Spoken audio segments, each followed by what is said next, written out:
And here we are at the final day of the fourth week of our University of Rhode Island online course on Greek mythology. Good to have you back. This is July 21st, 2016. And we're now at chapter 19. We're actually within 3 chapters of the conclusion of the textbook too. This has really been quite a journey. And we're going to look at arguably one of the most successful poets in the Roman literary group, and his name is given to us as Virgil, although his formal name in Roman times would have been Publius Virgilius Maro.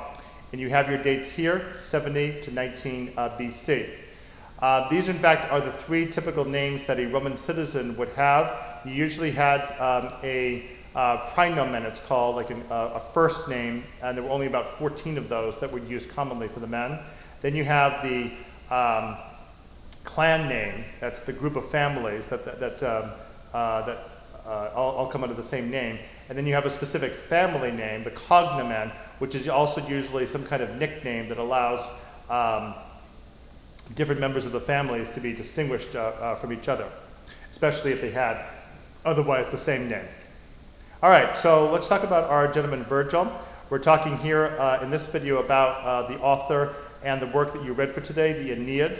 And then after that, we have a second video which will briefly touch upon Roman literary history.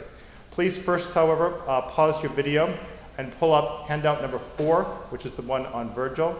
Please also go to your Sakai site and go to your schedule, and please pull out the outline that we have and the entry on the schedule for July 21st, 2016. Please pause your video.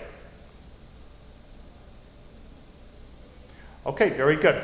Let's now discuss Virgil.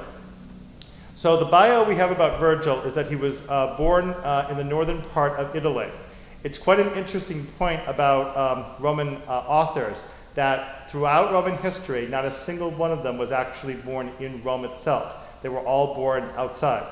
So Virgil himself was born in northern Italy on a country estate, a very wealthy, large one, by his father, who apparently by trade was a potter. And Virgil had many opportunities to travel around Italy and also over to Greece, and therefore was able to amass quite a varied education, quite a bit about Greek history and literature. So he was quite learned. He also had opportunities to study Greek philosophy and became enamored with the philosophy that you heard me describe before when we were talking about Lucretius, the other Roman poet who actually is contemporary with Virgil. Lucretius, remember, was writing about the philosophy of Epicurus, the Athenian philosopher from 5th century BC, and Virgil himself also came very much to like Epicurean philosophy, and we can see elements of that philosophy show up in different places in Virgil's works. That philosophy was also very popular in the southern part of Italy, which was influenced very closely by Greek culture and thinking and intellect. And so Virgil liked to hang out down there quite a lot, especially at the city then called Neapolis, which is our city today, Naples, in southern Italy. So all was reasonably quiet for Virgil until he was age 30, and then there was a traumatizing experience for him. And that is that this year, 40 BC, was now well within the year of the Civil War period subsequent to Caesar's assassination. You may remember from the previous video that Octavian, Caesar's adopted son, who was a member of the second triumvirate, one of the 3 men in the second triumvirate, Octavian was engaged first in war with Caesar's assassins, Brutus and Cassius, and then later in various conflicts that sometimes had to do with the provinces where he was campaigning, and then later on, unfortunately, had to do with the breaking down of relations between himself and Mark Antony, the other member of the triumvirate that he was originally very close to, Mark Antony, Caesar's general. Now, the problem that comes up when you are a military leader like this is that you have numerous soldiers serving under you. The soldiers, of course, eventually retire. They become veterans. Then you have to put them someplace. Now, if you have seen Italy on a map, you probably know that Italy is not a particularly large country geographically. And in particular, it's occupied by a long spine of mountains, the Apennine Mountains that go that way, down from northwest to southeast. So that makes it very difficult for Virgil to be able to avoid consequences of what's going to happen with the civil wars, because Octavian, with all these general with all these soldiers, and who are now are becoming veterans, will have to put them someplace, and he has to settle them in Italian farmland. And that means he's going to have to confiscate farmland from locals, a procedure called proscriptions. Not a pleasant thing. Virgil's father suffered a proscription and lost his estate. And this is a rather ironic first meeting of Virgil and Octavian, because Virgil by this point was starting to work on his poetry. The year after this proscription, 39 BC, Virgil published his first group of works called the Eclogues, including 2 of them. There were 10 altogether. These were pastoral poems that were based closely on those of the Greek pastoral poet Theocritus. 2 of them, number 1 and number 9, expressed bitterness about the fate that farmers had suffered at the hands of the Civil War. These came to the notice of Octavian, and interestingly, Octavian, maybe partly as compensation for what Virgil's father had lost, appointed Virgil essentially as a poet laureate of the now dying Roman Republic. And now Virgil had a sponsor whose name was Maecenas, M-A-E-C-E-N-A-S, who oversaw the production of Virgil's poetry and sponsored him. So after the publication of the Eclogues, Virgil worked for 10 years on a group of poems having to do with farming, and they came to be known as the Georgics, from the Greek word ge, which is land, and ergo, which is to work. So ge orge refers to working the land, thereby engaging in farming. So the Georgics describe farming in very close detail, and also have a reference to beekeeping in the 4th book, described as one aspect of farming.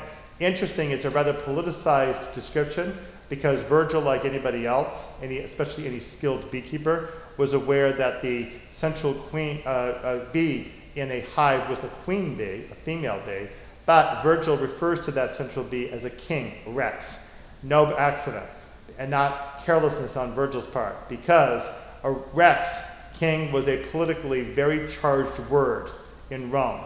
Reges were not good, not after the days of the 7 kings of Rome, especially the last Etruscan one that you heard about in our previous video. All right, there's also a narration of the story of Orpheus and Eurydice, because Aristeas, the shepherd, the satyr who went after Eurydice, is punished for indirectly causing her death by seeing the destruction of his bees by a plague. So that's the connection between the farming aspect, which is the bees, and then this final mythical story that concludes Georgics.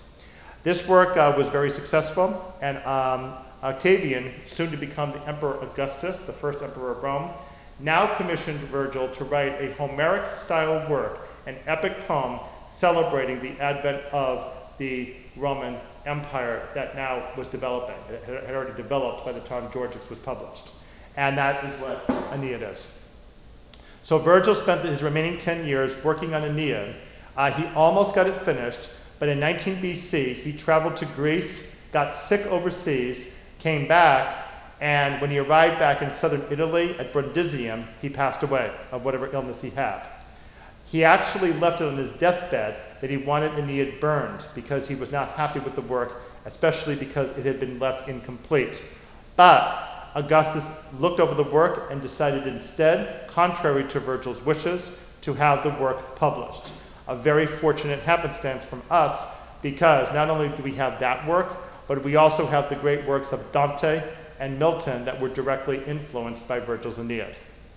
So Virgil's Aeneid ends up becoming his greatest legacy to Roman literature, quite ironically because Virgil himself greatly disliked it. It's not unlike the fate of the Russian classical composer Tchaikovsky, who is celebrated for such works as the 1812 Overture and the Nutcracker, and those were in fact the works of his own that he actually hated the most, not too different from Virgil.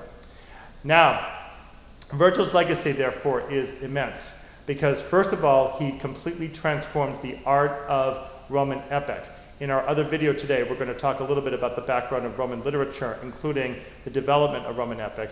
Virgil was the one who really brought it to its acme, because the previous Roman poets had a lot of difficulty learning how to compose Latin epic poetry in the Latin language. It was not a very easy thing to accomplish. Virgil finally learned how to do it and did it really, really masterfully. No question about it. And second, of course, we have this grand celebration of the achievement of the transformation of the dying Roman Republic into the grandiose Roman Empire. It's very difficult to ascertain whether Aeneid really is a celebration of the empire. There is, in fact, a school of thought led especially by Professor Emeritus Michael Putnam of Brown University, whom I knew personally when I was there, that in fact Aeneid is really intended to criticize the empire as it developed. It's difficult to say. There's plenty of evidence on both sides. But Aeneid itself depicts the destruction of Troy very graphically in Book 2, as Aeneas narrates it to the new person in his life whom he's just met, Queen Dido of Carthage. There's a big banquet. That's where he narrates the fall of Troy, and then his subsequent voyage that takes him from Troy to several locations across the Mediterranean, where he's trying to figure out these various oracles and prophecies that come his way saying, keep on going west. There's some place called Italy out there. You've got to find this place called Rome. So he keeps on traveling in different locations and eventually loses his father Anchises in western Sicily. And then when he's trying to go around Sicily to get up to Italy, that's when he gets blown ashore by a storm to Carthage. Now, you may remember that Odysseus was dogged by the god Poseidon because Odysseus had refused to thank Poseidon for getting him safely over to Troy to help bring down Troy, not to mention the fact that Poseidon was actually originally on Troy's side anyway. But also, Odysseus had, of course, blinded the Cyclops, a member of Poseidon's family, his son. So, here we have also a god. This time it's a goddess Juno, the Greek Hera, who is dogging Aeneas because Aeneas represents, first of all, the survival of the Trojan race. Juno hates that because of the judgment of Paris. Also, he represents a threat to Juno's favorite city, Carthage. Now, this is a little bit of fetching, and we can't really be sure whether Virgil, in putting this into the story, is really basing this on anything real. But as the story goes, Carthage is a favorite city of Juno, and Juno has come to realize that if Aeneas succeeds in completing his fate of founding the new city of Rome, that Rome will bring about the destruction of Carthage, as of course it already had indeed happened about a century before, a little over a century before the composition of Aeneid. So Juno tries everything she can to block the arrival of Aeneas over to Italy, and her first attempt in the work is to conspire with the wind god Aeolus to blow Aeneas ashore with a storm in North Africa. Aeneas actually lands in Libya and then travels over with the help of his mother Venus over to Carthage in order to meet Queen Dido. So it's that night at a banquet when Aeneas narrates the story of the fall of Troy. Queen Dido ends up, through the instrumentation of Venus and her son Cupid, actually falling in love with Aeneas. The two of them appear to get married. That comes about because they go hunting together and there's a big storm and they flee to a cave. This is depicted dramatically in a later opera called Dido and Aeneas, in fact. So they go and nature takes its course while they're alone in the cave together. Virgil is very decorous about the details. But there's a lot of fanfare, drums beating and horns blowing and such, and Dido refers to this union as an actual marriage. However, rumor gets around. Rumor is actually a goddess here. And King Iarbas of Libya hears about what's happening.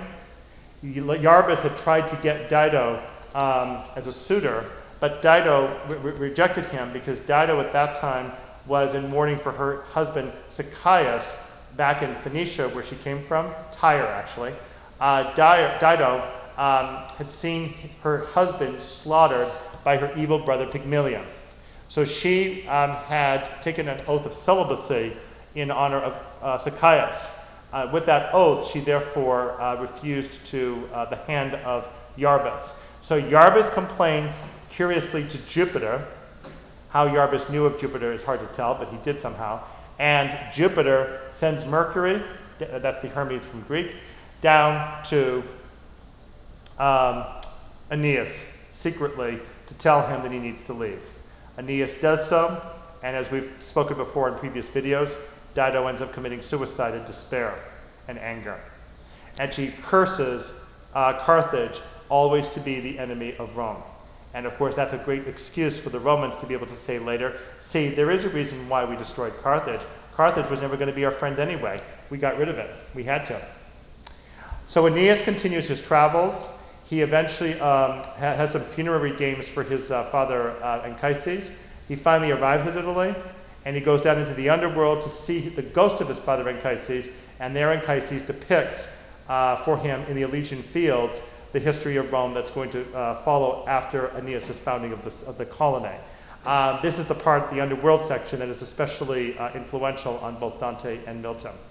The remaining 6 books of the Aeneid, 7 through 12, are more like the Iliad section of the Aeneid, whereas the first 6 books are like the Odyssey section, because Aeneas has to fight in order to establish his new colony in western Italy at the mouth of the Tiber River, because he gets betrothed to a woman named Lavinia, who is the daughter of King Latinus. But King Latinus' wife Amata objects because that daughter Lavinia is actually already betrothed to another king named Turnus, king of the Rutulians. Juno is right there ready to send a fury down to enrage Turnus and enrage Amata and to start up a big war. The war consumes the remaining 6 books of the Aeneid, and in the end, Aeneas finally has a showdown with his primal enemy Turnus, who initially didn't seem like he was going to react too strongly to the change of betrothal, but with that fury that gets after him, he's in a rage and he goes totally mad. Turnus had actually previously killed during the fighting a young boy that was the son of another man Aeneas himself met named Evander, further inland in Italy. Aeneas turned out to be related to that man, Evander, who was the king of the Arcadians there. And Aeneas took Evander's son Pallas with him to watch over him. Very sadly, Pallas was killed by Turnus in battle, and Turnus chose very boastfully to take Pallas' belt off of his armor and wear it, display it very proudly. So Aeneas finally, in the very end of Book 12, chases down Turnus in the duel and finally faces him one-on-one and is able to defeat him in the duel. Now, back in Book 6, when Aeneas saw his father had told him, always tame the proud, but spare the humble. That is going to be the new Roman way. Here, Aeneas sees Turnus begging for mercy and is going to spare him. However, when he sees the belt of Pallas draped across Turnus' body, he flies into a rage and says to Turnus, "This isn't me killing you, this is Pallas." And he stabs Turnus, and the work ends. We're not really sure if that's the way that the work was supposed to end, because the work was left incomplete, but it is a very strange ending for a work that is supposed to celebrate Rome. Again, giving rise to the possibility that maybe this work might have been intended to praise Rome superficially, but in reality is really meant to express disappointment that the Roman state had come this far in this way. Realistically, though, I suspect that, as the book does tell you, Virgil probably was aware that had the Roman state not formed the way it did, the alternative was probably complete anarchy.